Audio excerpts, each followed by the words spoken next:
Bueno, bienvenidos nuevamente. Quiero darles agradecerles la presencia, que como siempre comentamos, este espacio realmente lo tenemos dedicado para profundizar en temas que podamos como discutir en relación a elementos, a recursos, a sistemas que nos permitan entender nuestra cotidianidad, que nos permitan comprender un poco más cómo son las dinámicas de nuestra psique y de nuestro vínculo entre la psique y el cuerpo. Y desde allí, obviamente, poder apuntar a una mejor calidad de vida, a mayor bienestar y a corregir los desbalances que podamos tener. Hoy para mí es un enorme placer dentro de la serie que estamos haciendo sobre el efecto burnout, ese efecto de agotamiento por esta situación que tenemos desde hace ya más de un año que de alguna manera nos ha afectado profundamente en la cotidianidad, en nuestra relación con el afuera, en la relación con nosotros mismos. Y para mí es un placer darles la bienvenida y presentarles a Esperanza Niño y a Fernando Arango. Queridos amigos, personas que quiero y que admiro mucho, que tienen muchísimo tiempo trabajando en ese sistema psicobiológico y energético que somos y con los cuales hoy vamos a estar conversando precisamente sobre ese elemento de cómo esta nueva forma de relacionarnos de alguna manera está incidiendo profundamente en nuestro aparato psicobiológico y en la capacidad de autorregularnos. Igualmente, le doy la bienvenida y las gracias, como siempre, a Felipe Arango, que nos va a estar acompañando, haciendo el puente con ustedes como audiencia, recogiendo las preguntas, las inquietudes, los comentarios que puedan tener a lo largo de la conversación para posteriormente poderlos amplificar y poderlos comentar. Entonces, bueno, nuevamente bienvenidos Fernando y Esperanza. Para mí es un placer tenerlos aquí con nosotros hoy. Muchas gracias, Eduardo, por tu invitación. Un placer estar aquí después de tanto tiempo sin vernos. Por lo menos físicamente no nos hemos visto, pero bueno, esto de la virtualidad nos facilita este tipo de encuentros. Mil gracias. Sí, para mí es un gusto, Eduardo, verte y me alegra poder hacer un conversatorio contigo. Bueno, para los que no conocen a Fernando y Esperanza, que por demás está decir que son una pareja muy querida y muy conocida dentro del ambiente psicoterapéutico colombiano. Ambos han trabajado profundamente en lo que se refiere a la conciencia corporal. Fernando es médico, médico familiar y homeópata, cosa que creo que es una excelente combinación porque permite no solamente como la referencia de la fisiología del cuerpo, sino además de la capacidad que tenemos a partir de la homeopatía de activarlo o regularlo. E igualmente Esperanza tiene muchos años recorriendo sí, los diferentes sistemas de terapia, muy enfocado a la conciencia corporal también, y donde se ha destacado como decodificadora, una de las representantes del sistema de decodificación aquí en Colombia, con lo cual también tenemos una perspectiva como muy interesante de lo que son las interacciones internas y cómo esas interacciones terminan influyendo, terminan reflejándose y se terminan expresando en síntomas, en dificultades de autorregularnos, en nudos, en una cantidad de elementos que hablan de conflictos internos. Entonces, bueno, hoy vamos a estar de la mano de Fernández Esperanza hablando sobre este movimiento energético de nuestro cuerpo, cómo se expresa y cómo podemos acompañarlos para mantener la autorregulación. Bueno, les doy la palabra para que nos hablen un poco de cómo es esa mirada que tienen ustedes del cuerpo humano, del bienestar en nuestro vínculo con el cuerpo humano y de la expresión o el entender cómo los síntomas son una expresión de conflictos o también de una relación fluida con los diferentes elementos de nuestro cuerpo. Muchas gracias, Eduardo. Bueno, yo quisiera al escucharte, me retrotraje un poco a mis estudios de medicina, donde inicialmente pues se nos enseña desde la ortodoxia médica que la enfermedad como que es algo que llega de afuera y se instala en nuestro cuerpo y que es indispensable rápidamente expulsarla, sacarla de acá. Cuando yo estudié medicina, pues se nos enseñaba la fisiología, la composición del cuerpo, cómo funciona y todo, y poco se nos hablaba de esa estructura psíquica que nos acompaña. Y efectivamente, pues sí veíamos algo, pero muy por encima. Definitivamente es inseparable la estructura cuerpo, mente y energía. Somos seres energéticos. Cuando nosotros observamos una mesa, aparentemente es sólida, pero si vamos a ver la constitución real de ese sólido, pues es un sólido que está constituido finalmente por átomos, por partículas que están en permanente movimiento. Entonces, eso que aparenta ser estático, finalmente es muy dinámico. Y con nosotros pasa exactamente lo mismo. Y no somos nunca los mismos que fuimos ayer, ni los mismos que fuimos hace 15 años, ni siquiera los mismos que fuimos hace 5 horas. Entonces estamos en permanente dinamismo, en permanente cambio y en permanente movimiento energético. Entonces, indudablemente, es así que también está en permanente movimiento y determina finalmente cómo nos sentimos día a día. Y en esto del tema de la pandemia me parece a mí muy importante considerar que, pues indudablemente ha traído cambio para todos, pero uno de los cambios o de las situaciones más particulares que se están viendo es el estrés que esto está generando en la gente, en todos nosotros.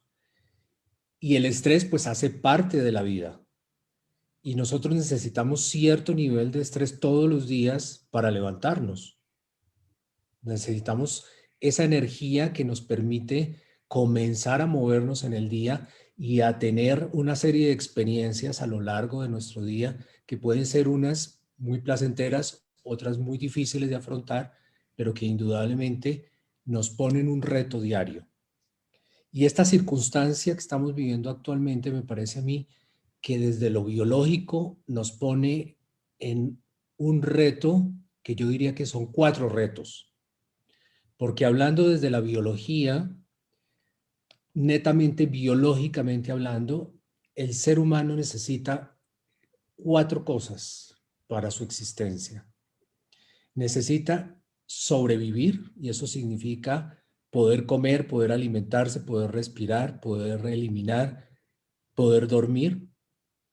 Pero por otro lado también los seres humanos necesitamos protegernos, estar protegidos del medio ambiente y de lo que pueda resultar agresivo en un momento dado. Además de eso, necesitamos movernos. El ser humano es dinámico, ya lo hemos dicho, y necesitamos movernos. Y necesitamos relacionarnos. Somos seres relacionales. La pandemia nos ha puesto ese reto en esos 4 aspectos biológicos. Y eso tiene un impacto psíquico importantísimo. Porque podemos estar en este momento, muchas familias pasando por esa gran dificultad de conseguir sobrevivir y literalmente alimentarse.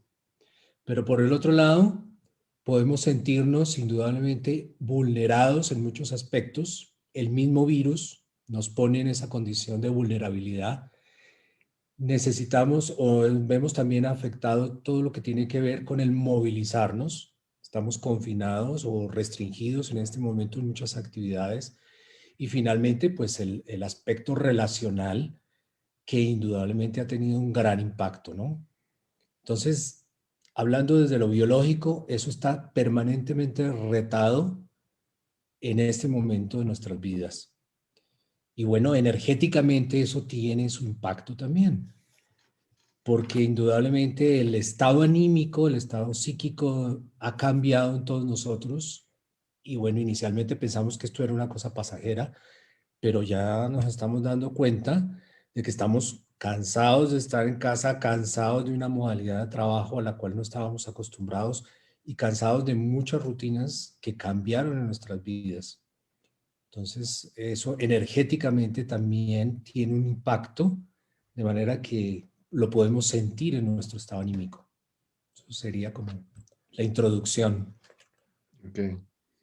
Fíjate, oyéndote y antes de darle la palabra a Esperanza, a ver si quiere complementar esto. Hay varias cosas que me aparecen, ¿no?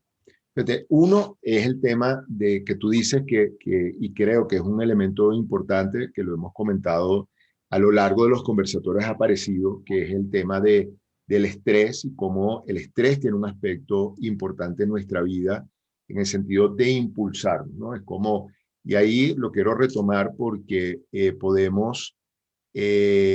creo que podemos hacer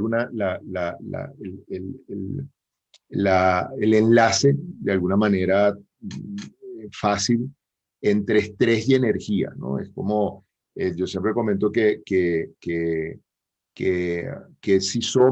si tenemos esa conciencia corporal que de alguna manera ustedes nos enseñan, podemos determinar y podemos identificar los niveles de energía que tenemos. O sea, cada uno en la mañana nos levantamos con un monto de energía, o sea, que mucho o poquito, hay veces que uno siente que estamos bajos de energía, hay veces que sentimos que estamos vitales, que tenemos mucha energía. Pero al lado de eso, es como esa energía, como ese monto de energía, podemos empezar a ver que cuando se mantiene o cuando se prolonga, empieza a tener un efecto negativo, ¿no? Un poco de ahí es que viene el efecto del agotamiento crónico o el del burnout, que es como en ese estrés que se mantiene, llega un momento que el estrés empieza a generar, se pierde el elemento movilizador y vital del estrés y empieza a generar como un agotamiento. Entonces la primera pregunta es un poco ¿cómo se ve desde el punto de vista de la bioenergética, desde el punto de vista de la aproximación energética, ese cambio? ¿Cómo pudiéramos decir que ese monto de energía empieza a hacerse negativo o tóxico o cambia de alguna manera de polaridad y entonces empieza a tener una afectación más que darnos energía, más que darnos como posibilidades, empieza a tener un efecto negativo en nosotros?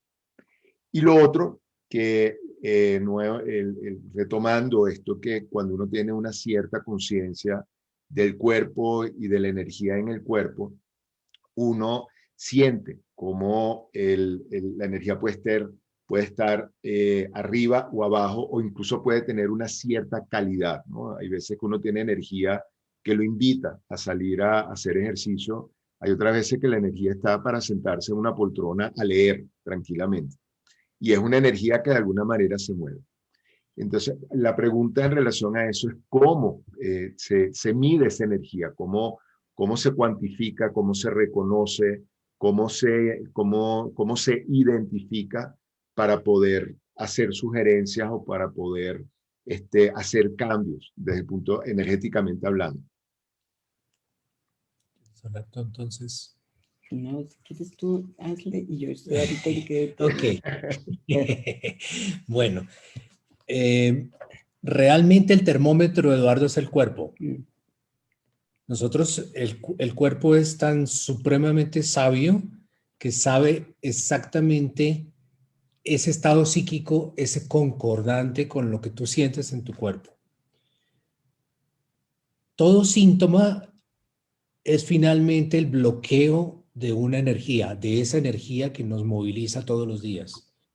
Entonces, las diferentes expresiones de ese estrés crónico, de esa fatiga que nos puede estar dando por cualquier otra circunstancia diferente a la del confinamiento, nos está hablando siempre de que hay ahí una energía estancada. ¿Y cómo se puede medir ese nivel de energía? Bueno, ese nivel de energía lo experimenta la propia persona, tal como lo decías tú ahora. Hoy no me provoca moverme de mi casa. Hoy no tengo ganas ni siquiera de bañarme. Entonces, eso yo creo que es el primer signo evidente de que esa energía está muy bloqueada ahí en ese momento. Y bueno, ya por lo demás, los síntomas físicos ya como tales, las expresiones físicas, el dolor de cabeza, la palpitación, las crisis de pánico y todo lo que sea una expresión evidente para la persona en su cuerpo. Por otro lado, bueno, desde la bioenergética hay hoy en día una gran cantidad de formas de medir cómo está la energía de una persona.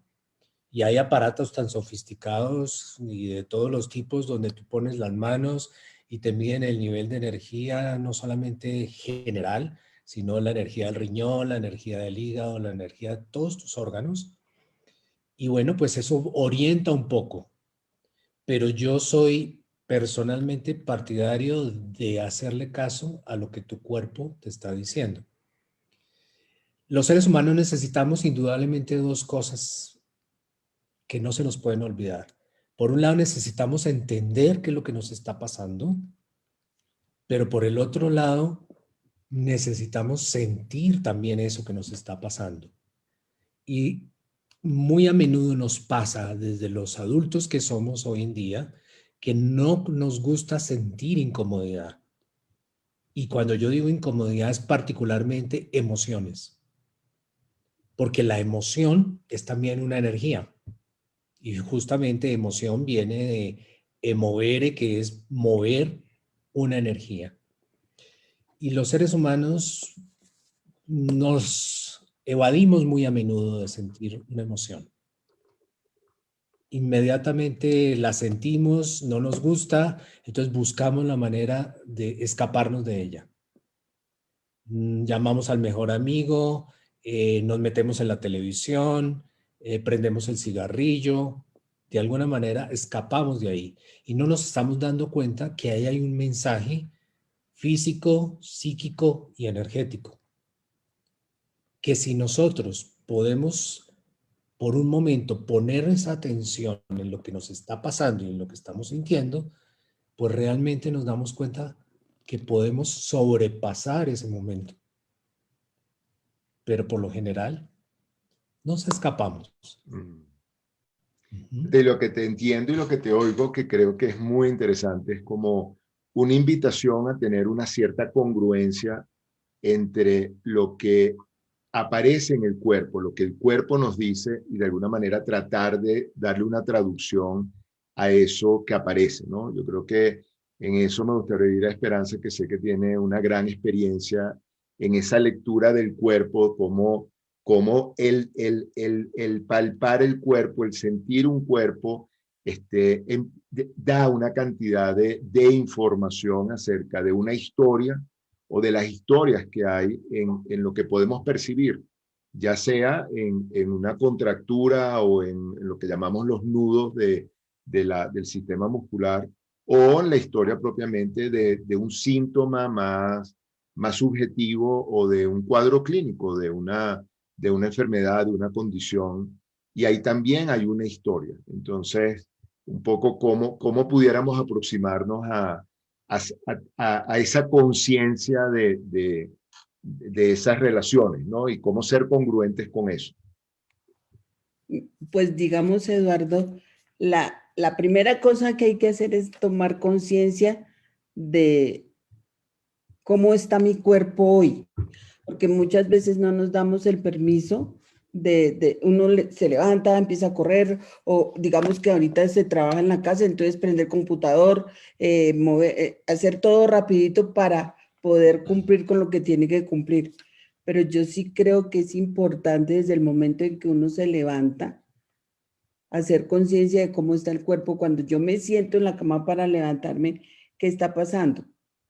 No le ponemos cuidado y el cuerpo nos está contando todo el tiempo que hay algo ahí que se movió. Puede ser porque en la noche hice todo un trabajo de vagotonía y entonces pues todo lo que hice en el día, pues en el sueño se vio, aunque no tengamos conciencia de que soñamos. Tú sabes bien que todos soñamos.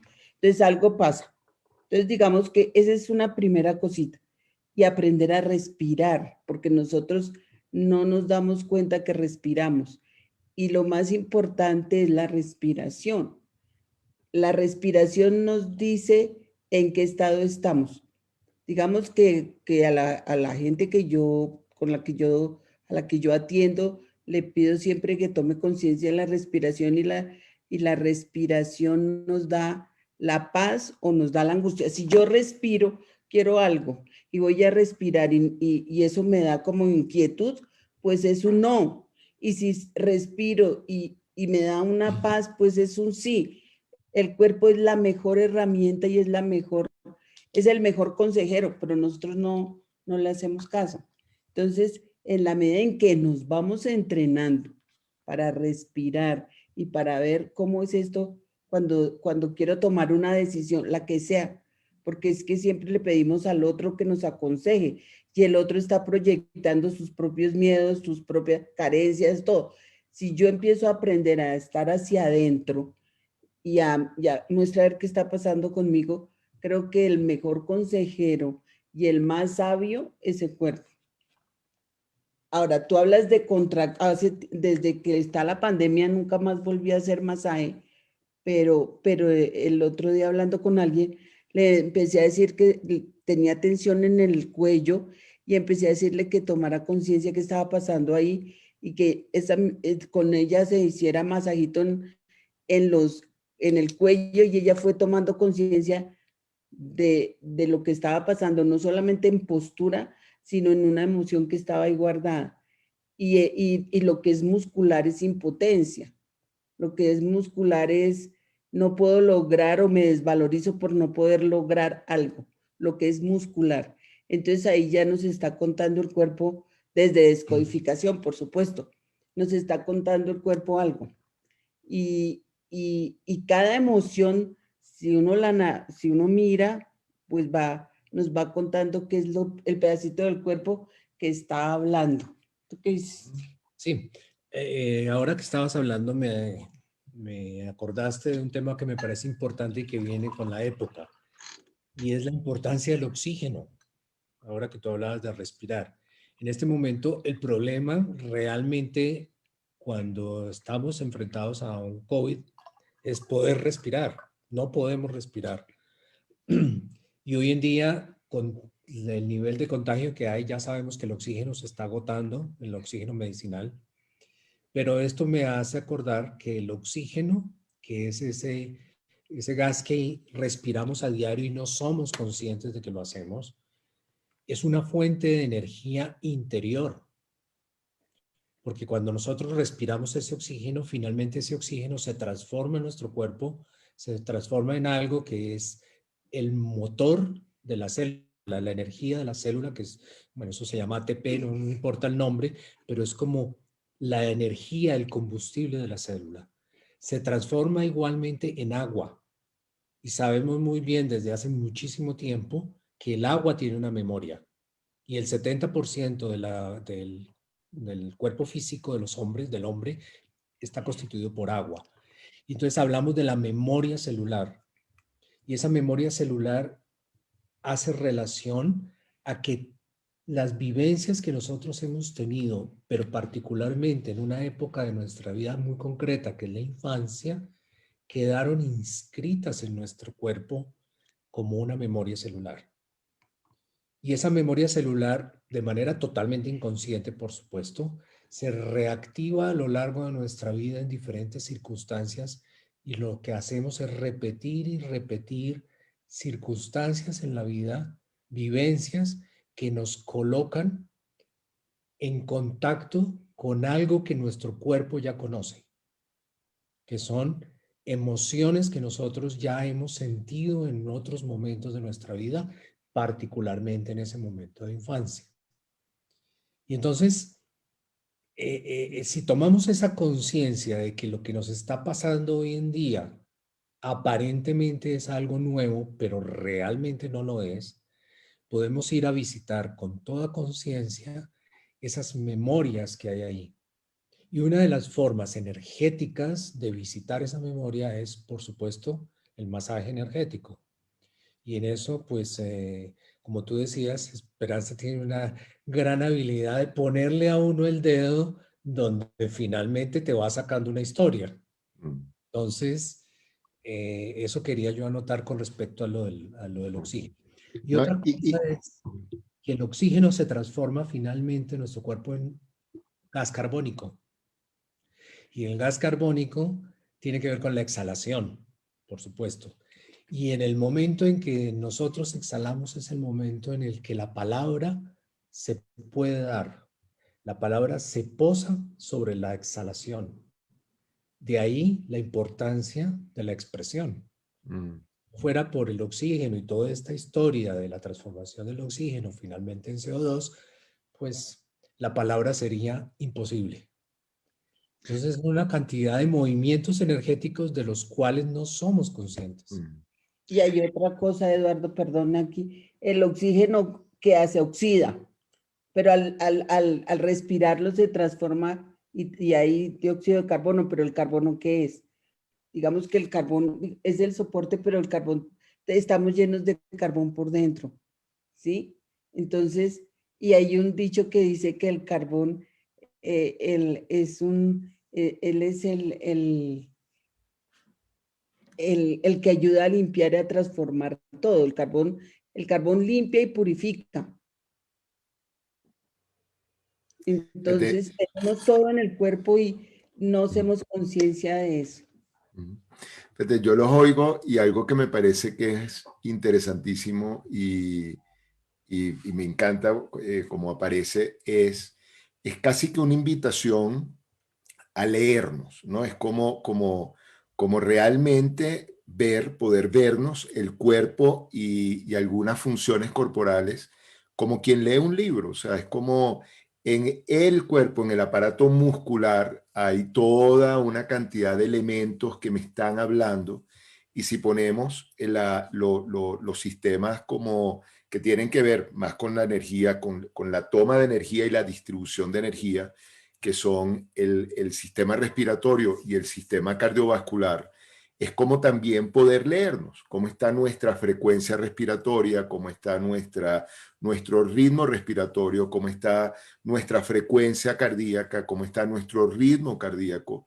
Y entonces creo que esta invitación es muy rica en todos los sentidos porque es como empezamos a considerarnos como una especie de libro, ¿no? Lo mismo que estaba comentando Fernando en relación a la memoria celular, cómo de repente en esa misma invitación de leernos podemos identificar aspectos que están guardados y como lo que comentaba Esperanza, como a partir de una conciencia de ese síntoma o de esa frase, vamos a decir así, que está contenida en un elemento del cuerpo, puede salir como una expresión. Ahora, yo me pregunto en esa lectura que me parece que en esa imagen que surge como de leernos como si fuéramos libros, donde está ese componente, está como el soporte que es el cuerpo y donde de alguna manera hay como una expresión dada en el sistema respiratorio y el sistema circulatorio. Surgen dos cosas, ¿no? Uno es o que aparece es como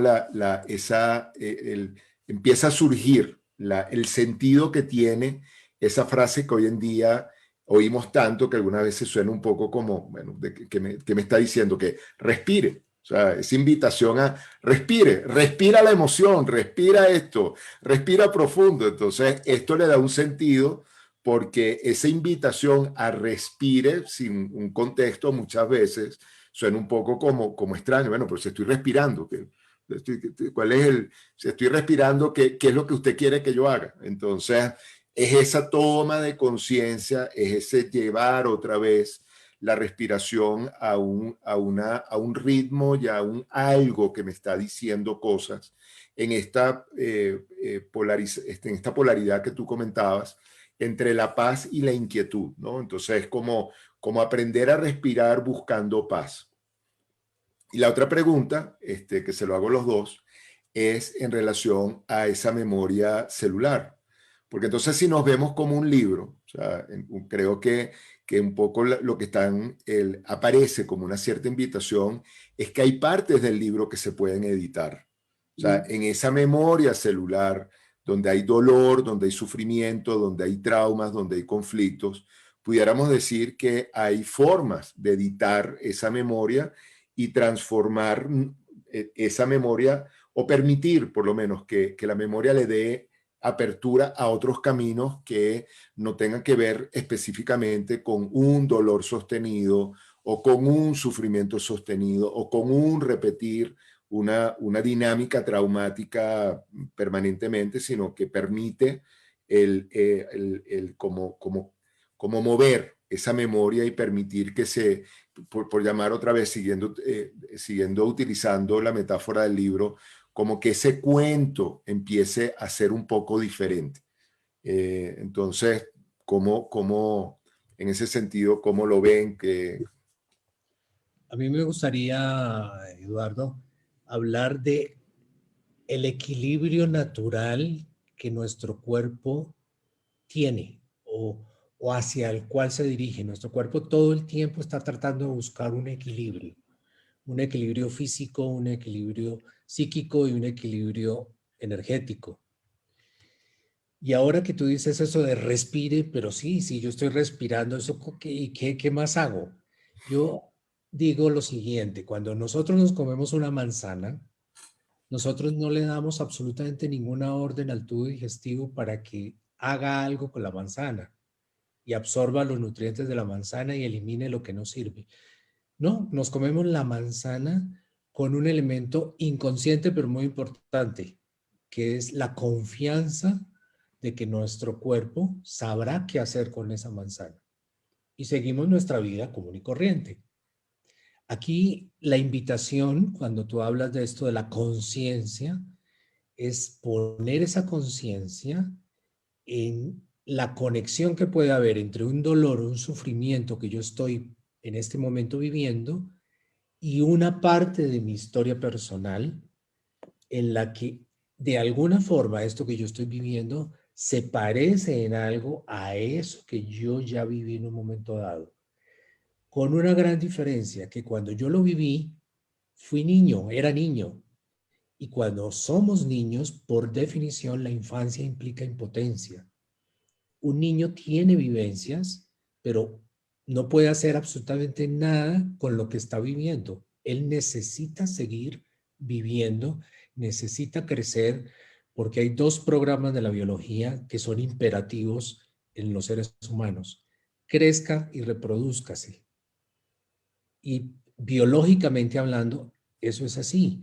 Pero durante ese crecer, para poder llegar a ese periodo reproductivo del adulto, pues hay muchas cosas que pasan en la vida de nosotros los seres humanos. Y esas vivencias quedan en esa memoria.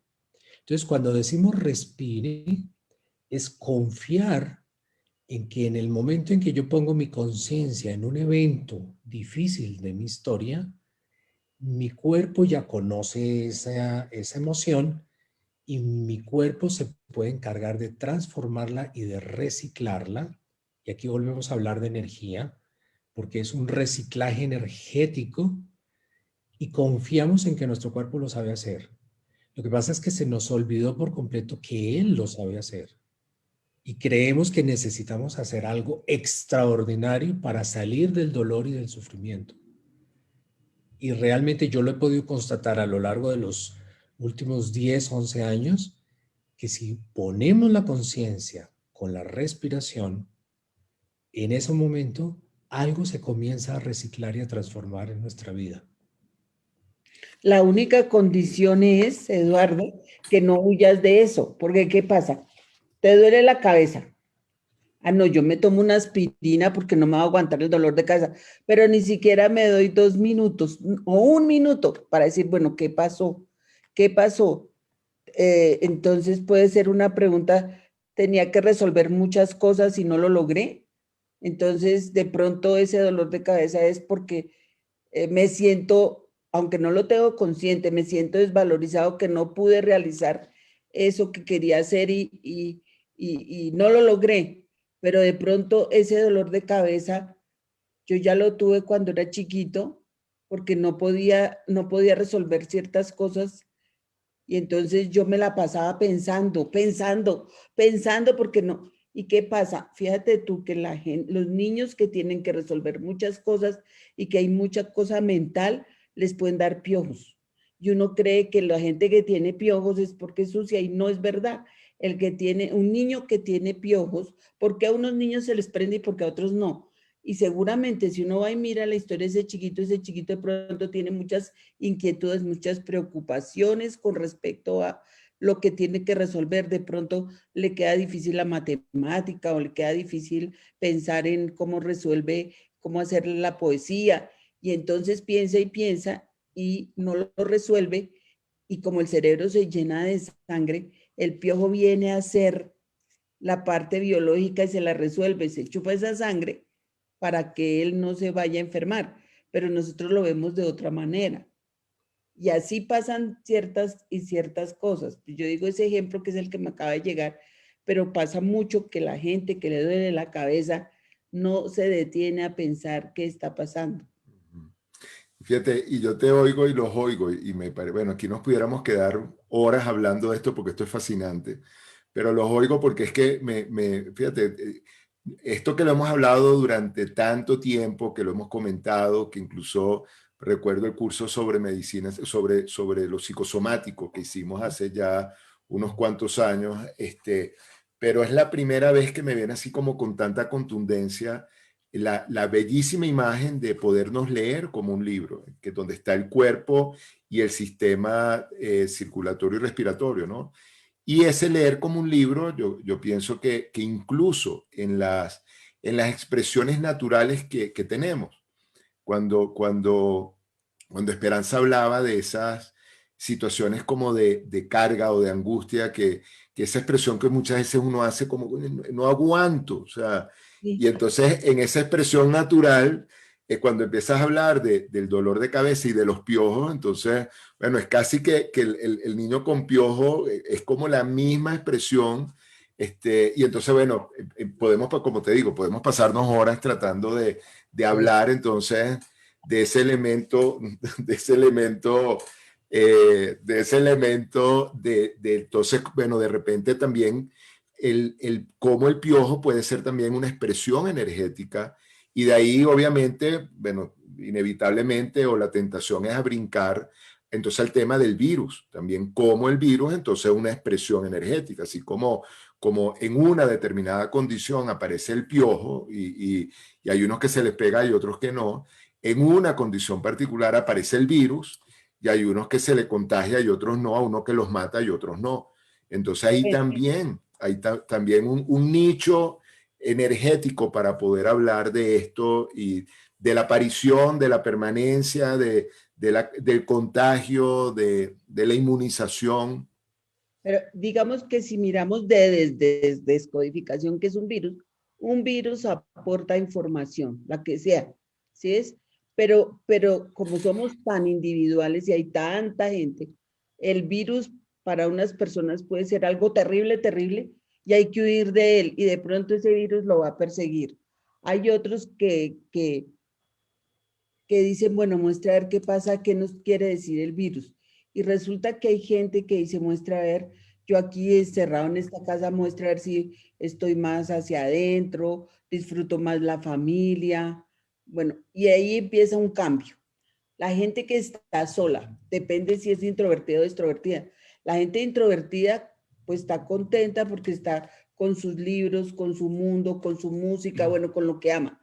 Pero la extrovertida es la que más sufre. Entonces la extrovertida se va a salir y se va a meter en riesgo porque el virus puede hacer algo. Y ahí es donde hay que mirar qué es lo que puede pasar.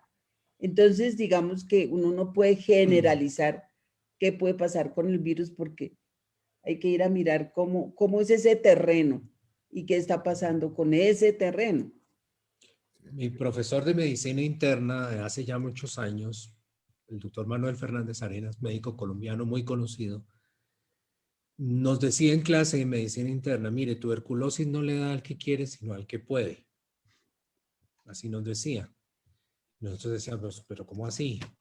Y es efectivamente el mismo concepto lo volví a encontrar años después en homeopatía. Hay un terreno energético que permite que una persona se contagie con un virus o con una bacteria.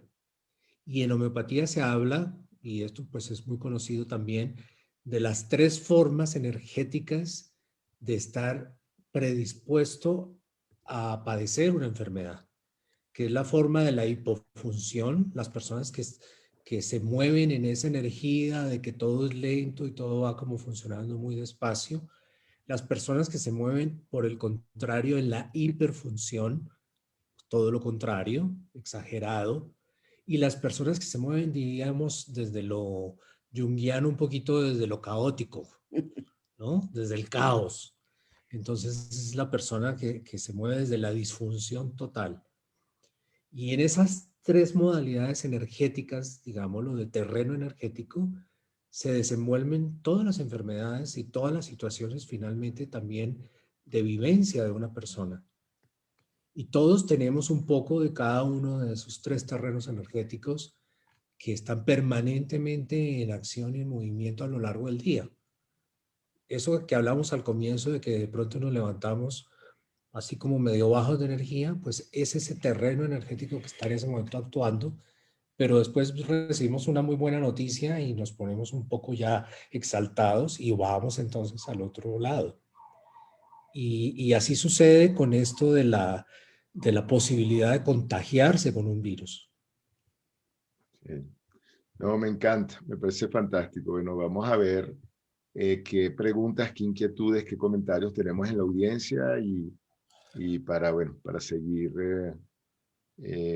amplificando todos estos temas tan interesantes. Hay algo también muy interesante que es las relaciones son energéticas, indudablemente. Sí, Tú lo sí, puedes sentir, ¿no? Con una persona que dice, uy, no, no, de pronto no. O con otra persona que tú dices, uy, qué rico ver a esta persona. sí, Entonces, es otro tema, las relaciones. sí, sí. Como hay personas que uno las toca y se queda de cama, o sea, le chupó toda la energía. Ajá.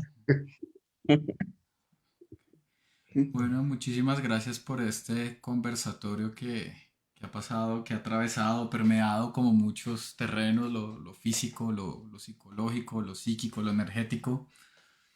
Aprovecho para agradecer a la audiencia sus comentarios, las preguntas que ya nos han dejado y aprovecho la oportunidad para, bueno, que si quieren presentar más preguntas, las pueden dejar en los comentarios.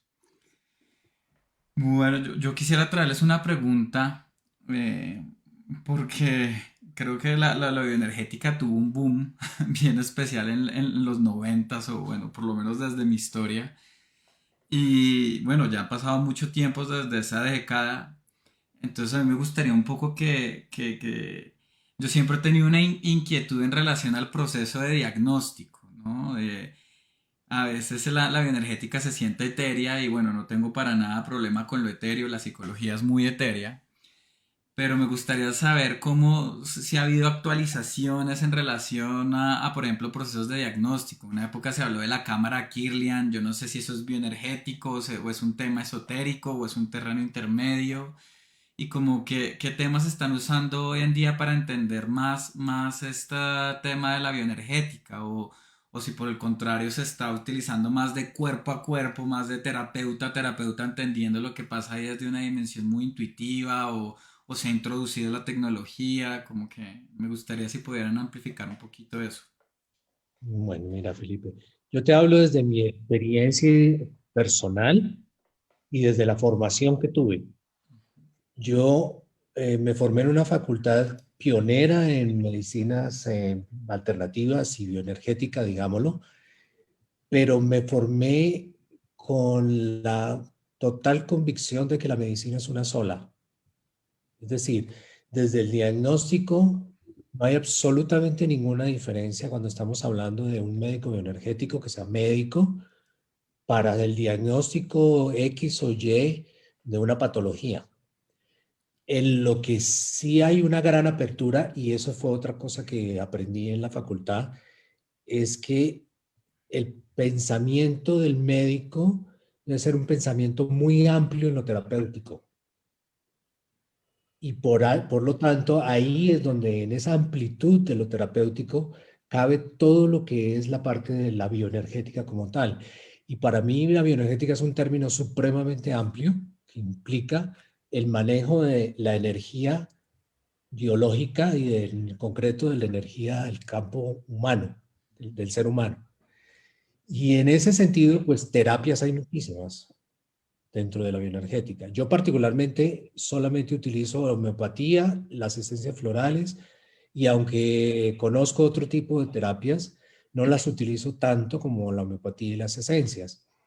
Pero pues hay indudablemente terapia desde las formas, desde los magnetos, de la magnetoterapia, terapia desde el sonido, terapia desde la vibración, eh, terapia diagnóstica también y terapéutica a través del iris, la acupuntura, y hay muchísimas terapias que me parece que son caminos que no descartan en ningún momento el enfoque ortodoxo de un médico cuando está ejerciendo la medicina.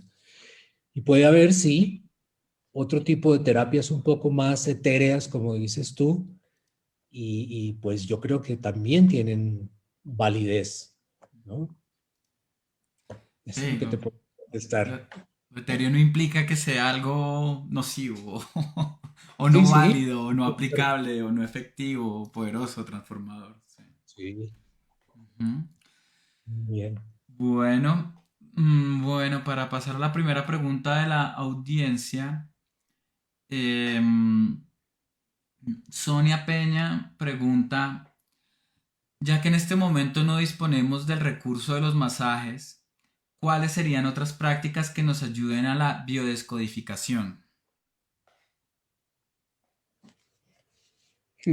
La descodificación no se hace solamente con masajes, sino la persona llega a la consulta o por Zoom, tiene un síntoma o una enfermedad y lo importante es que la persona tenga un diagnóstico claro del médico para saber qué tejido está afectando.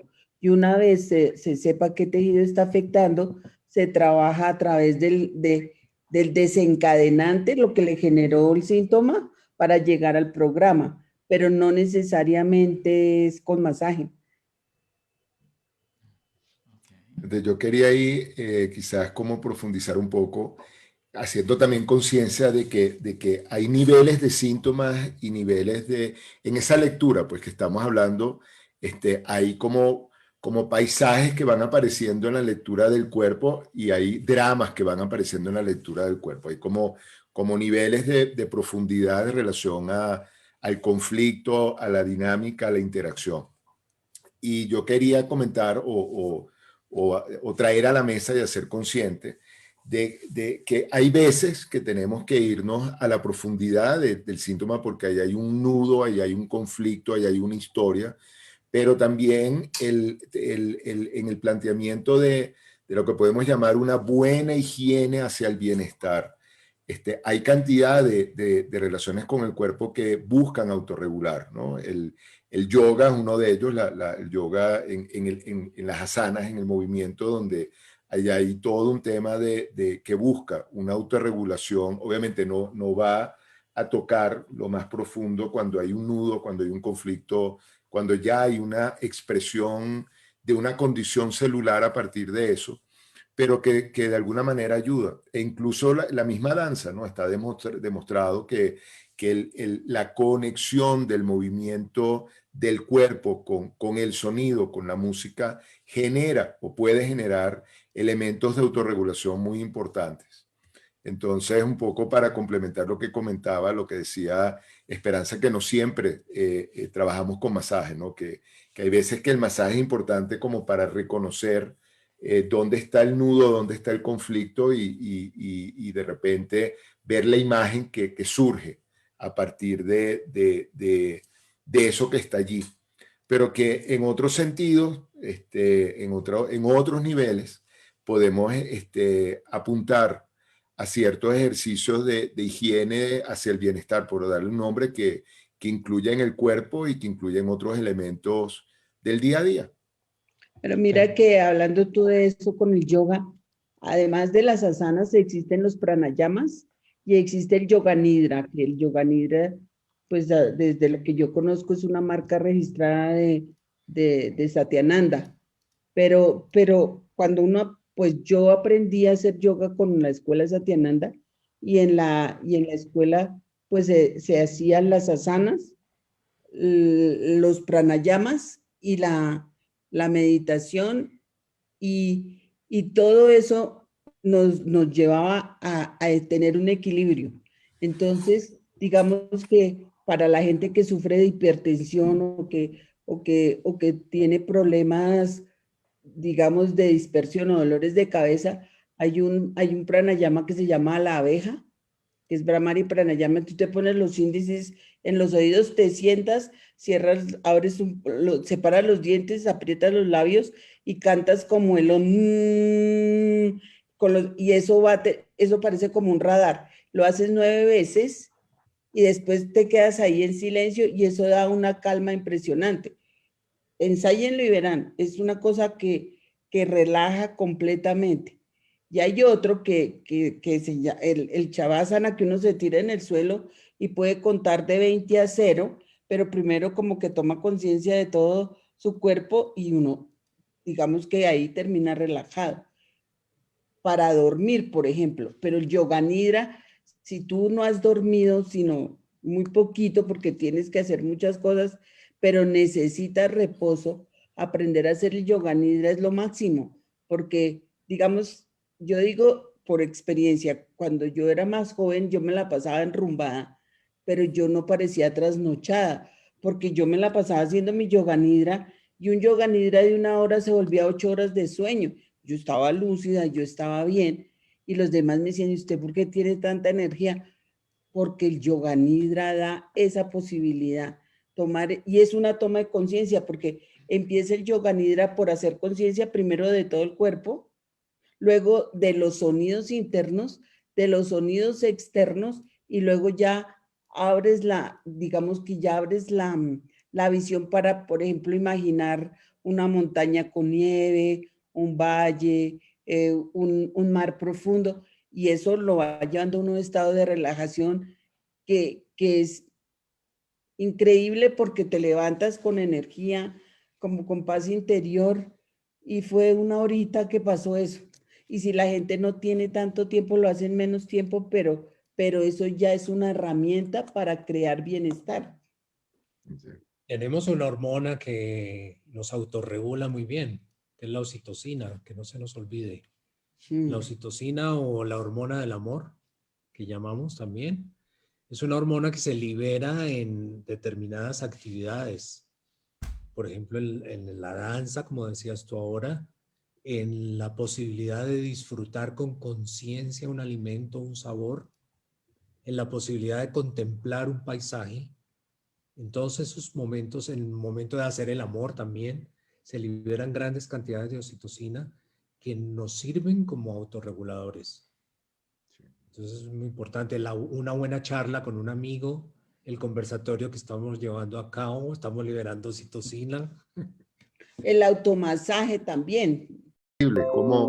Como habiendo oído esto muchas veces y compartido esto muchas veces, hoy me voy con esa imagen tan potente, tan poderosa y tan espectacular de leernos como un libro, o sea, leer y bueno, y todo lo otro que pudimos como explorar y comentar. Entonces, bueno, muchísimas gracias, Fernando y Esperanza, por haber estado acá, por haber aceptado la invitación, y bueno, por todos los aportes que nos dieron.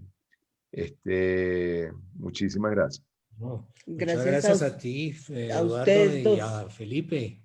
Muchas gracias, un placer, fue muy rico estar aquí compartiendo esta horita.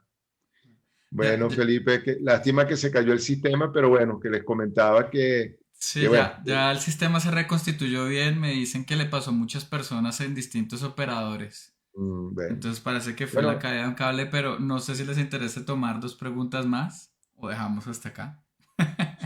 ustedes quieran, dirán como de acuerdo quieran. como ustedes. No, podemos, yo creo que nos estamos despidiendo con un compromiso de revisar las preguntas y enviarles una respuesta, pero sí, si las preguntas Sí, creo que están, están muy precisas. Creo que ok. vale la pena recogerlas rápidamente. La primera es de Carlos Rojas que pregunta, ¿qué rol tiene la alimentación en la búsqueda de ese balance bioenergético? Lo primero que hay que hacer es moderar el azúcar, moderar los almidones y escuchar al cuerpo qué nos está pidiendo, porque nosotros no oímos. Simplemente nos dejamos agobiar, digo yo, si no sé si es la palabra, de todo lo que nos mandan, de lo que hay que comer, la propaganda de lo que hay que comer. Y es, si ponemos atención al cuerpo, el cuerpo nos va diciendo qué es lo que es bueno para nosotros. Entonces ahí empieza la autorregulación. Y si es bueno comer, pues proteínas, frutas y el azúcar sí es que es muy nocivo. El azúcar no le hace bien a nadie. Entonces yo creo que bajar en lo que son carbohidratos y azúcar. De resto yo pienso que se puede moderar. Las, ah, las, em, las gaseosas tampoco son sanas, es mejor tomar mucha agua, pero el cuerpo nos va diciendo lo que es bueno también para nosotros. ¿Tú qué dices, doctor? No, muy de acuerdo con eso. Indudablemente el azúcar quita la energía, eso sí está súper comprobado. Se nos baja la energía, pero inmediatamente. Es como lo único Sí. No, adicional. y que yo creo que, fíjate, en relación a eso, hoy en día hay todas unas propuestas que creo que son muy interesantes revisar. A lo mejor le dedicamos un espacio más adelante para lo que se llama la nutrición evolutiva, ¿no? Porque hemos logrado, como no solamente tenemos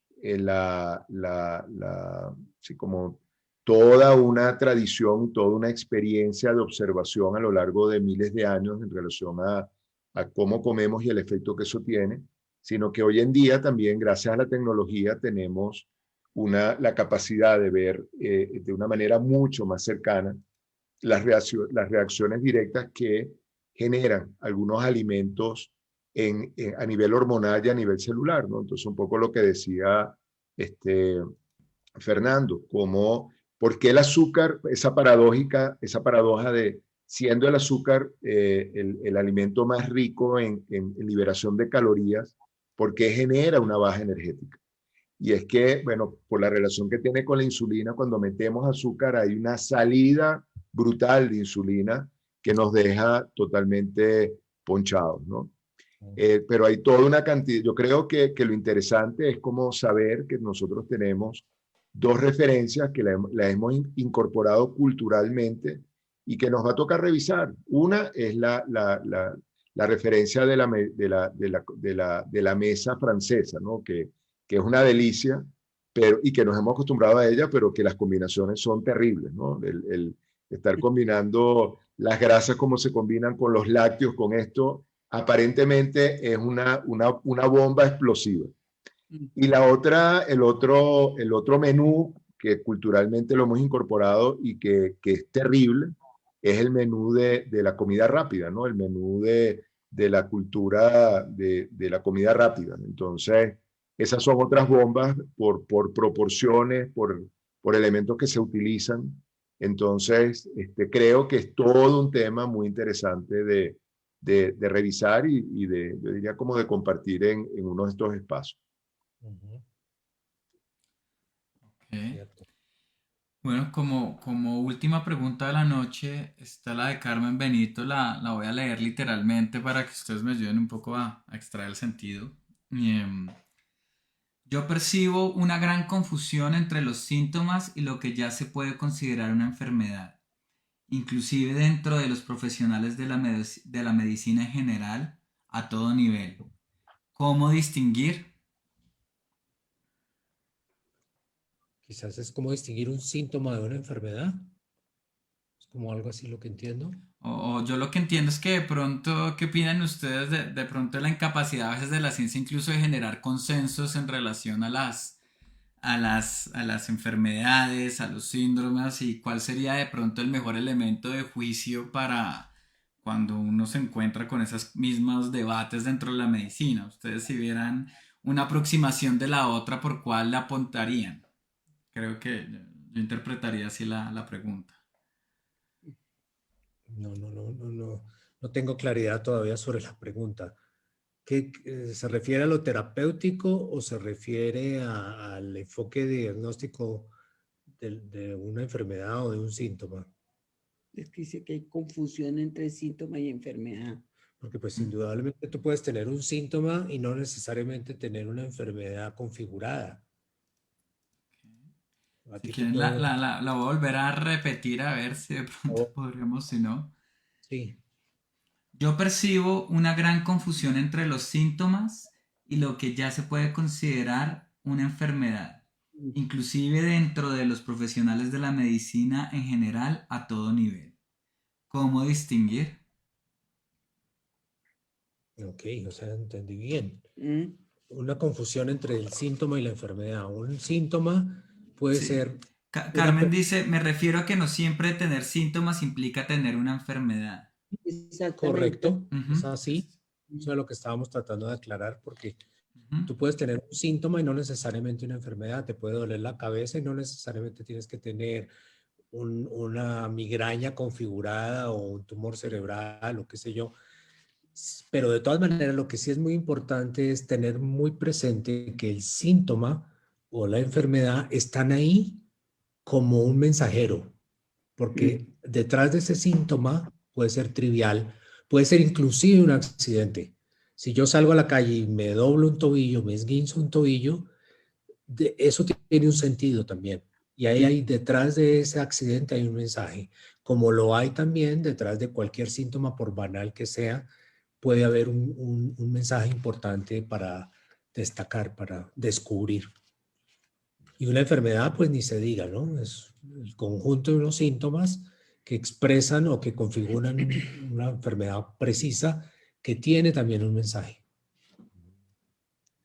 Yo diría fíjate, si lo vemos desde el punto de vista de la psique, usualmente hay como un camino que se va como construyendo, ¿no? Entonces, es como, pudiéramos decir que la emergencia de los síntomas o la expresión, los síntomas son expresión de algo que está sucediendo.